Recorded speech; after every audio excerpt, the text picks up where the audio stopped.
नमस्कार दोस्तों, स्वागत है हमारे इंस्पायर टू यू चैनल पर। जिन लोगों की नींद मृत्यु के समान शांत हो जाती है, उनका हर सुबह एक नया जन्म होता है और इस नए जन्म के साथ वो चाहे तो अपने जीवन को एक नई दिशा दे सकते हैं, एक नया मोड़ दे सकते हैं, एक नया आनंद पैदा कर सकते हैं। सूर्य की किरणों के साथ दिन की शुरुआत होती है और पूरी प्रकृति जाग उठती है। इसीलिए अगर अपनी सुबह को बेहतर बनाने के कुछ नियम आपको पता चल जाए तो आपका पूरा दिन आनंद और जोश के साथ बीतेगा। आज की जो कहानी मैं आपको सुनाने वाला हूँ, उसमें आपको सुबह की कुछ ऐसी आदतें पता चलेगी जिसके बाद आप अपने पूरे दिन को बहुत बेहतर बना सकते हैं। ये उस समय की बात है जब धरती पर बहुत सारे काम इंसानी हाथों से किए जाते थे। मतलब उस समय इतनी ज्यादा मशीनों का उपयोग नहीं होता था। इंसान खुद मेहनत करता था और अनाज पैदा करता था। आज के युग में तो बहुत सारी मशीनें आ गई है जो उन कामों को आसानी से कर देती हैं। लेकिन आज से तकरीबन 200 साल पहले ये काम इंसान ही किया करते थे। ऐसे ही एक गांव में मोहन नाम का एक युवक रहता था। खेती करना उनका खानदानी पेशा था। जहां पर मोहन के माता पिता बहुत ही मेहनती थे, वहीं मोहन बहुत ही आलसी था। वो किसी भी काम को अच्छे से नहीं करता था, या यूं कहें कि उसका मन किसी काम में लगता ही नहीं था। उसके माता पिता को अक्सर उसके भविष्य के बारे में चिंताएं होती थी कि हमारे जाने के बाद ये कैसे अपना पेट भरेगा, कैसे मेहनत करेगा। उसको खूब डांट फटकार लगाने के बाद भी उसमें कोई अंतर नहीं आ रहा था। दिन ब दिन स्थिति और ज्यादा चिंताजनक होती चली गई। अब मोहन दिन में भी सोता रहता था और सुबह भी बहुत देर से उठता था। एक दिन मोहन के पिता को पता चला कि गांव में एक बौद्ध भिक्षु आए हुए हैं और वे मानव शरीर के बारे में बहुत गहरे विषयों पर चर्चा करते हैं। फिर क्या था, मोहन के पिता मोहन को लेकर उस बौद्ध भिक्षु के पास पहुंच जाते हैं।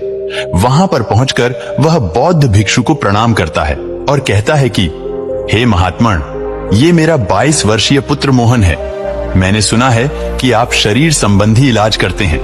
मेरे बेटे को कोई रोग नहीं है, लेकिन पता नहीं फिर भी क्यों ये बीमारों की तरह रहता है। किसी भी काम में इसका मन नहीं लगता और इसे बहुत जल्दी थकावट हो जाती है।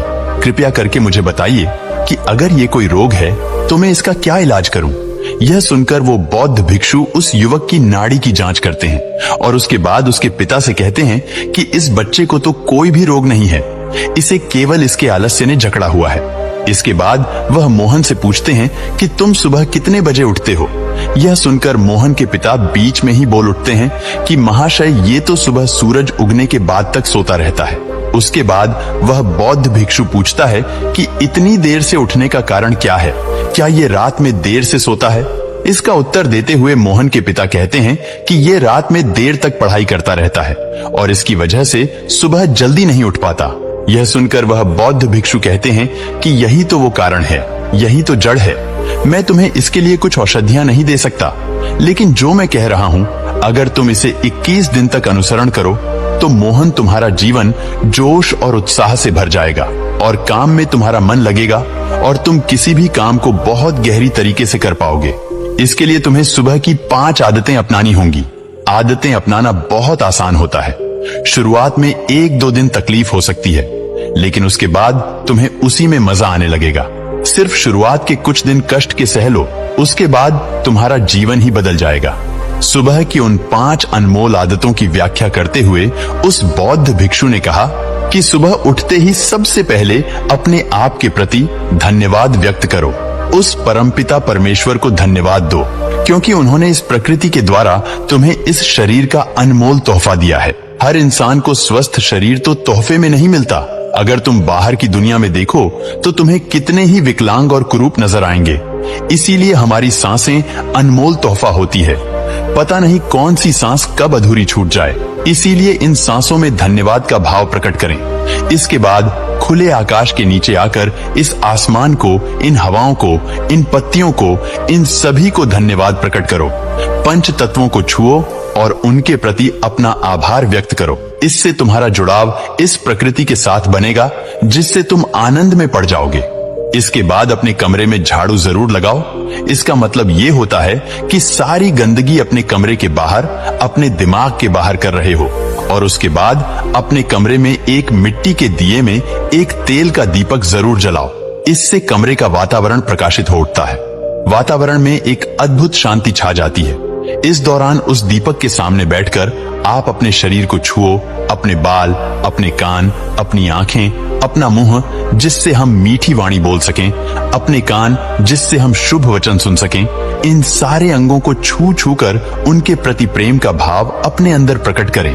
उसके बाद वहीं पर बैठकर अपनी आंखें बंद करके कोई भी ध्यान जो आप लगाते हैं उस ध्यान को पूरा करें। ध्यान करने से आपका दिमाग स्पष्ट होता है। आप पूरे दिन में जो भी काम करने वाले हैं आप उसके प्रति स्पष्ट निर्णय ले सकते हैं। ध्यान आपका मार्गदर्शक है, वो आपको सही मार्ग दिखलाता है। इसीलिए ध्यान करना बहुत ही आवश्यक होता है और इसके बाद आपका पूरा दिन आनंद और तनाव मुक्त रहेगा। जब आप ये सारे काम पूरे कर लें तो एकांत में बैठकर एक कागज और कलम लेकर पूरे दिन की सूची तैयार करें कि आप आज के दिन में क्या क्या करने वाले हैं और आप जो भी काम करने वाले हैं उसमें से किसी एक काम में किसी एक जरूरतमंद आदमी की बिना लालच के मदद करने की संभावना जरूर बनाना। अगर आप दिन में कोई एक काम भी ऐसा कर लेते हैं जो आपके लाभ और हानि से परे होता है तो आपको एक अद्भुत आनंद प्राप्त होगा। आपको लगेगा कि मैंने आज का दिन कुछ अलग तरीके से जिया, किसी जरूरतमंद की निष्पक्ष भाव से मदद कर दी। इससे अच्छी बात और क्या हो सकती है।